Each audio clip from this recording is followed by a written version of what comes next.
C'est l'histoire d'une petite fille, pas comme les autres.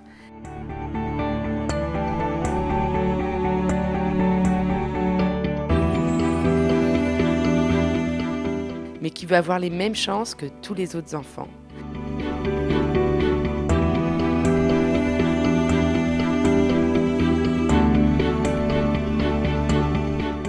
Philippine est née il y a plus de 8 ans et dès le départ, rien n'était simple. Je l'ai appris très tôt, en fait, j'étais enceinte de 2 mois et demi à la première échographie. Et quand le médecin a posé la sonde sur mon ventre, le médecin a grimacé et j'ai cru que le matériel médical ne marchait pas. Et en fait, très vite, je me suis aperçue que c'était le bébé qui avait un souci. Du coup, là, le monde s'effondre un peu. En même temps, je me dis que votre volonté soit faite et j'ai eu envie d'avorter. Quand on a la tête dedans, on se dit que le monde s'arrête, quoi. Bon, ça a duré 3 jours, hein. Pendant 3 jours, voilà, j'ai eu 3 jours. Ouais, 3 jours difficiles, où j'ai eu froid pendant 3 jours. Enfin, on a quand même un moment, j'avais 27 ans. Oui, un moment de panique, qui dure pendant 3-4 jours, où je me dis comment je vais faire, quoi. Et très vite après, évidemment, la raison reprend le dessus. Et justement, je pense qu'il y a une grâce de cette grossesse.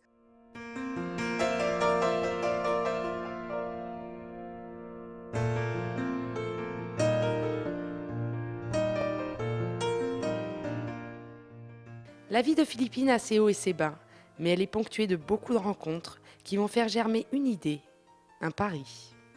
D'abord, il y avait cette famille qui avait ce besoin de trouver un établissement catholique qui puisse répondre à son projet. Et je crois que nous, établissement catholique, on est là pour accompagner les familles, pour les écouter, pour être présent, pour essayer d'accompagner des projets, même si au départ, c'est pas forcément quelque chose qui paraît, qui va être,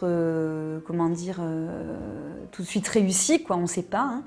Donc voilà. Ensuite, parce que je trouve que c'est très important pour les autres enfants, pour les autres familles, d'être confrontés à la différence, de vivre avec la différence. D'ailleurs, peut-être qu'on en reparlera, mais c'est vrai que l'intégration de Philippine dans l'école montre que c'est une vraie réussite, une vraie richesse aussi pour les autres. C'est-à-dire que là, on est dans un partenariat, dans un échange mutuel. C'est pas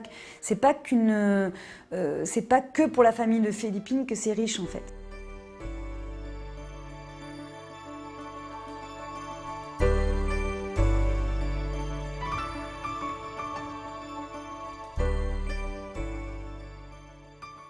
Le premier jour, quand elle est arrivée, elle s'est assise gentiment à sa place. Je craignais qu'elle se dissipe, qu'elle s'amuse, qu'elle ne reste pas assise. Loin de là. Elle a pris son petit rôle d'élève.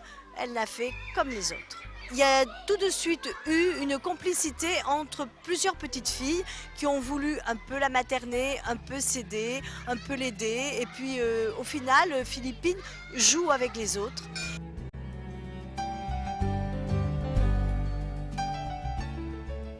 Je crois que c'est un peu la chance des trisomiques, j'ai envie de dire, c'est qu'ils sont quand même beaucoup... C'est facile d'accès en fait, ils sont adorables, ils sont avenants.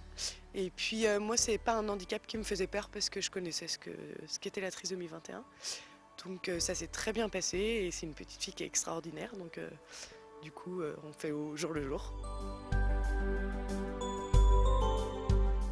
Je pense qu'elle a vraiment trouvé sa place dans la classe et du coup ça prouve que le pari qu'on avait fait sur elle, pour l'instant, est réussi. Voilà. Philippine, plus qu'un chemin de vie, un chemin de foi.